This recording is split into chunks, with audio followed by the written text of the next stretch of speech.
and welcome to the Sandaraella Leadership Training YouTube channel.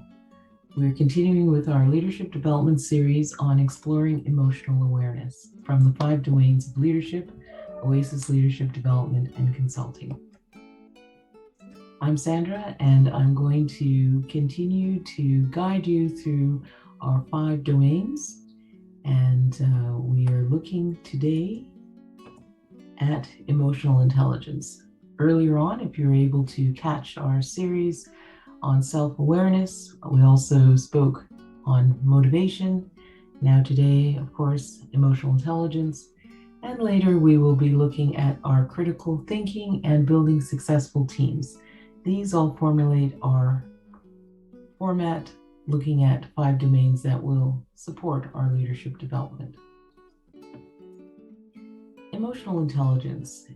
Basically, we see it as a gift that when it's accessed, we are self-aware and are capable of managing our emotions and how we connect with others.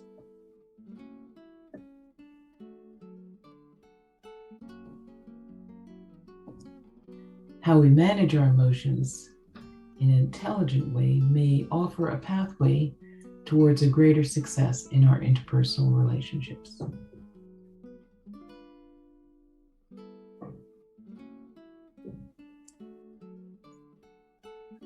We've had some earlier contributors to what emotional intelligence might involve. And earlier on, of course, we have Abraham Maslow, who created back in the 50s the Maslow's hierarchy of needs. That was very popular, I believe, with many people understanding that pyramid and how that worked and reaching to self-actualization as the highest pinnacle of our understanding of self.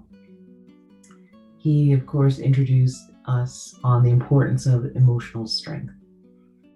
And then about 4 decades later, we reach and we have Peter Salovey and John Mayer, who introduced the significance of our emotions.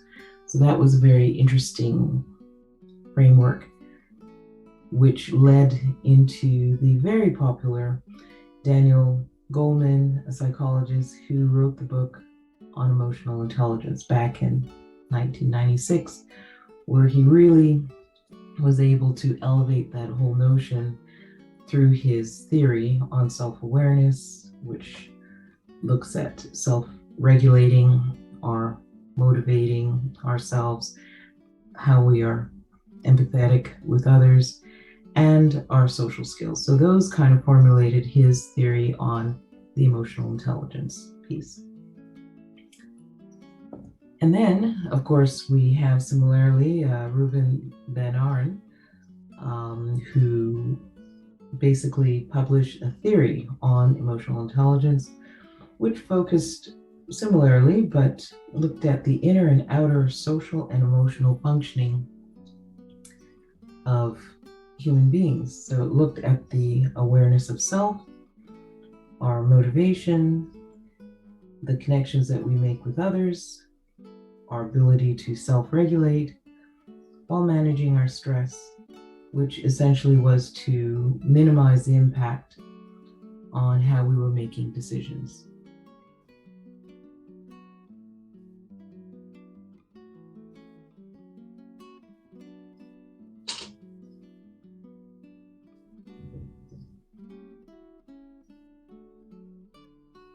So emotional intelligence essentially is a framework that looks at how we are self-regulating our emotions.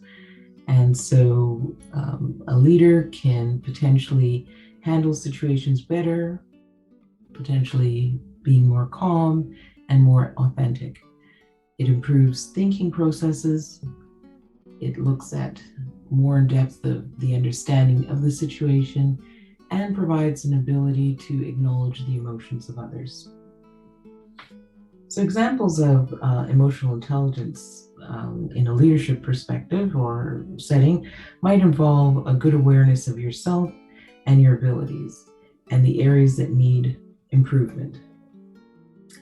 the ability to hear the feedback from others without getting angry, and by getting clarification from the person to understand more in depthly if you need to know more about it.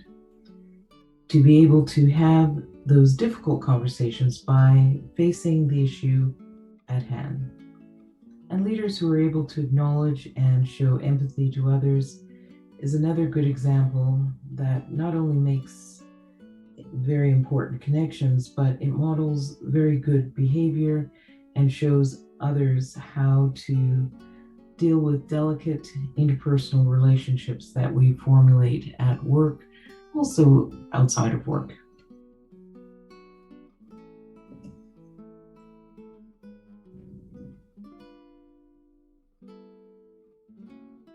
So by asking good, active questions, by having an authentic presence in your approach to people, to being mindful of what the situation is before you, are really strength-based parts of what emotional intelligence is about.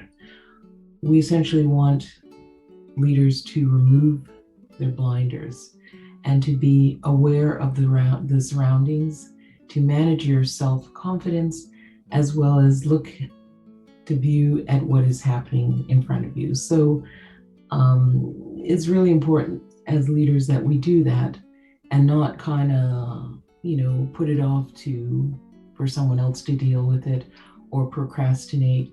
We want to be able to be firm and centered with who we are and confident to be able to ask those questions or to face that particular challenge and do that in a meaningful way. We want to thank you today for visiting. We'd like you to continue to check on our series for leader development. We have many different offerings through our website, through our YouTube channel, and through our podcast series as well. If there's any comments that you'd like to share, we would certainly welcome that. We'd like you to like our page and visit again. Until next time, lead your development.